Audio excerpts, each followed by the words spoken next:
Të nderuar vëllezër besimtar. Një ditë i dërguari i Allahut sallallahu alaihi wasallam ishte duke qëndruar me shokët e tij në xhami. Si duket po e presin namazin, me ardh koha me voj kametin dhe hy namaz dhe ndërkohë pejgamberi alayhi salatu wassalam zhvillonte bisedë të lirë me shokët e tij. Dhe pa u zgjatur shumë, i dërguari i Allahut, sikur don me ja u zgju kurreshtin, edhe me i përmallu edhe më tepër për atë çka synonin shokët e tij që ishte arritja e xhenetit, që me arrit me u fut xhenet, thot pejgamberi alayhi salatu wassalam bisedë lirë. Thot tash përderet xhamis do të hyjë një person që është prej xhenetlive. E kjo normal që shokët e tij, të cilët ishin të përmalluar dhe vazhdimisht vepronin punët të cilat i ofrojnë të xheneti dhe largoheshin prej punëve të cilat e largojnë prej xhenetit, normal që kjo i nxiti. Me pas se kush është ky person.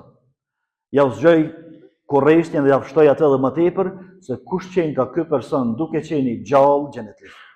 Me çka pas ka fituar xhenetin?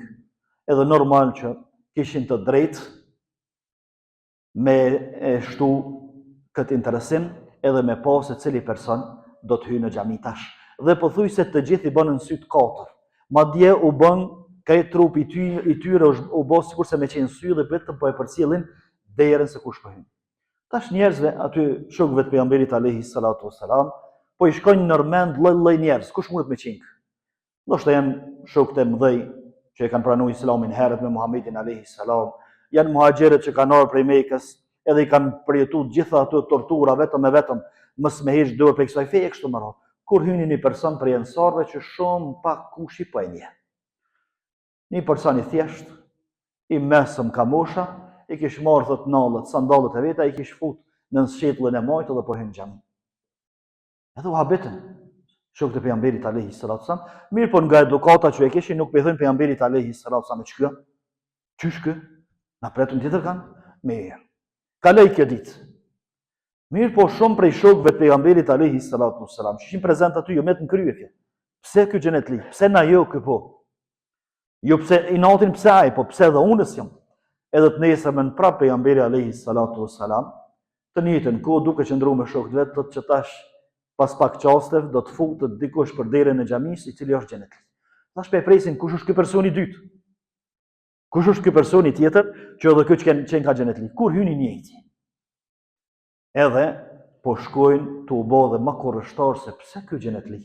Ku janë sahabët e mëdhej? Ku janë ata që faleshin natën, e agjeronin ditën, e bonin punë të mëdha? Ndodhi edhe e treta ditë. Njëjtë pejgamberi alayhi salatu wasallam me shokët vet thotë për këtë derë tash do të futet një person që është xhenetli, me nuk që është tjetër apet. Prap i njëjti 3 ditë rën po i thot pejgamberi alayhi salatu wasallam që është xhenetli. Kjo për faktin që me ja ushtu kurreshtin edhe interesimin shokët vet, edhe pastaj me pyet se pse kjo është xhenetli. Çka e ka bë këto që me qenë xhenetli duke qenë gjallë? Pyetimi i madh. Na të gjithë shpresojmë xhenetin.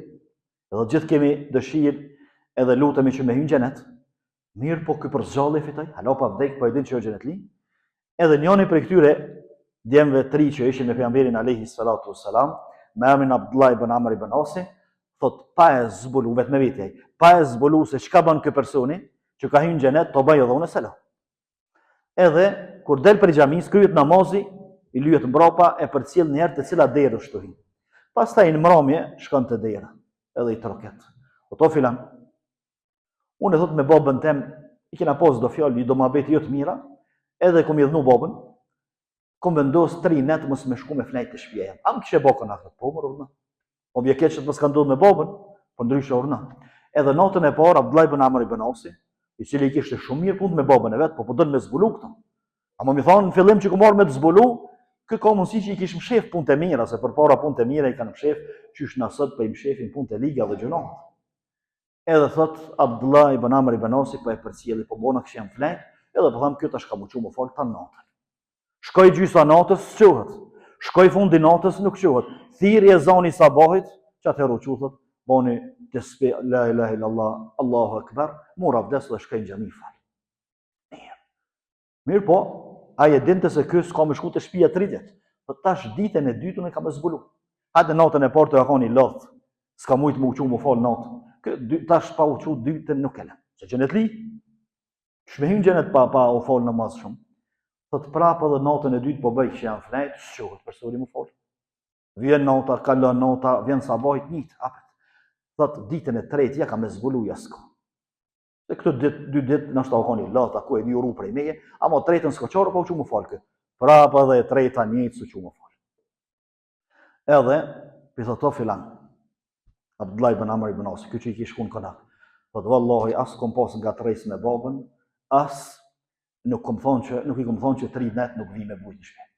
Po, thot jemi kanë xhami të nejt me pejgamberin alayhi salatu wasallam, na ka thonë ka me hyni njeri në xhami që tash që është xhenetli, hynë te. Pram ditën e dytë tha që shto hynë te, prapë në tretën hynë te. Do shta me ditë vëlla, me çka jeto hynë xheneti? Çka jeto bo që jeto hynë xhenetin as po hina? Thot vallahi qysh po sheti. Çto namaz e kam, çto farze i fali, sunetët, natë nuk shura më fal, s'kam ndaj ibadetit veçantë. O krythot. Abdullah ibn Amr ibn As po do me dal pe shtëpisë, se murvesh pse. Tu dal pe shtëpisë to Abdullah. Thot është vërtet që unë s'kam ibadet më shumë. Thot veç nuk ndodh asnjë natë me qit kryt mjestak, me flejt, vetëm se e pastroj zemrën teme prej çdo mashtrimi që mund jemi abo muslimanëve. Edhe prej çdo inati e zilije. Thot po çiket pas ka qenë xhenet. Abdullah ibn Amr ibn As. U gëzu që e zbuloj. Por pra të ndëruar vëllezër. Për arsye se zemra është kriteri në bazë të cilit vlerësohet çdo gjymtyr tjetër e trupit. A nuk ka thonë pejgamberi alayhi salatu wassalam se njeri e ka një copë të mishit në trup, nëse ajo prishet, krejt trupi e nin dhimbte, nëse ajo është në rregull, krejt trupi është në rregull, ajo është zemra. Qysh zemra pumpën të cilën e kemi në trup e që ndikon të gjitha gjymtyrët e trupit, ashtu edhe zemra fetare, zemra kuptimore, ndikon në sjelljen, në veprat, në karakterin, në fjalët, në moralin e njeriut. E ky person e ka rregulluar zemrën. E ka rregulluar zemrën e vet, në anën tjetër këne ibadetet farzit nuk i kalon, edhe ja çka fitoj. A nuk është e udhës për secilin prej neve?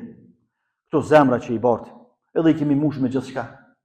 Mu nolë edhe mu kontrollu me kështu, çka jam të mojt në zemrën tënde? Çka jam të bojtën e diçka në zemër, që o të më lodh edhe mua edhe si shoh kur farhajri si shasën të njotës në ahiret, të lirona prej saj. Sikur se dikush që bon çanta edhe ka futa letën to që nuk i duhen hiç. E merre kontrollon ç'ke s'ban, s'm duhet, kur e hjek ju ka letu çanta. Mirë, pse nuk i letojmë në zemrat e tona? Ose s'pa ku më i kontrollu? A nuk kemi inati në zemrat tona? Kemi. Kush ma pak e kush ma shumë, kemi inati. A nuk kemi zili? Kemi. A nuk kemi ato, nuk mirë. Kur mu liru për këtyne të ndruar mësë? Kur me shliru zemrën, të cilat ne e kanë shtërngu zemrën, si kurse kur i lidh, me zinxhirë dhe son pompanë dhe son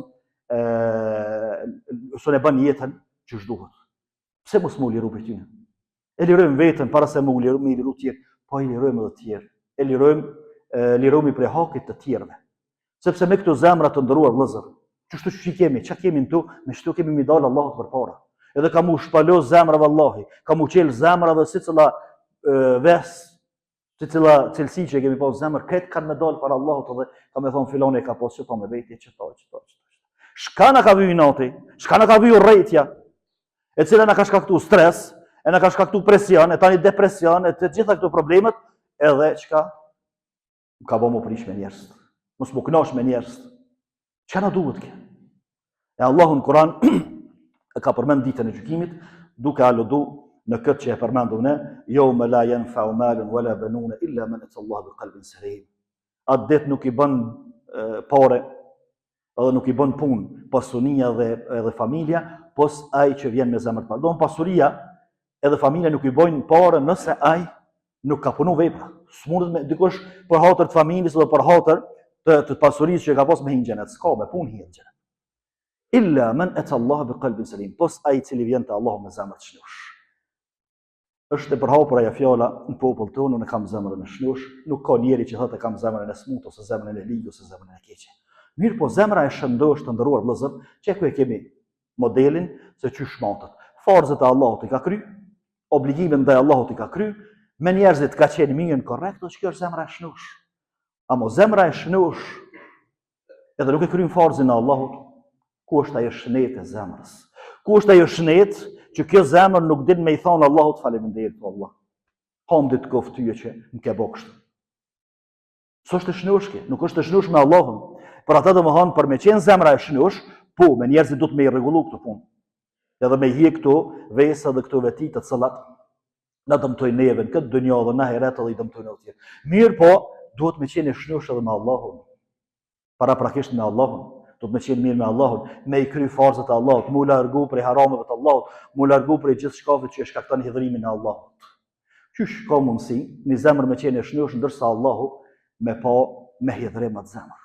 S'ka mundësi. Nuk ka mundësi.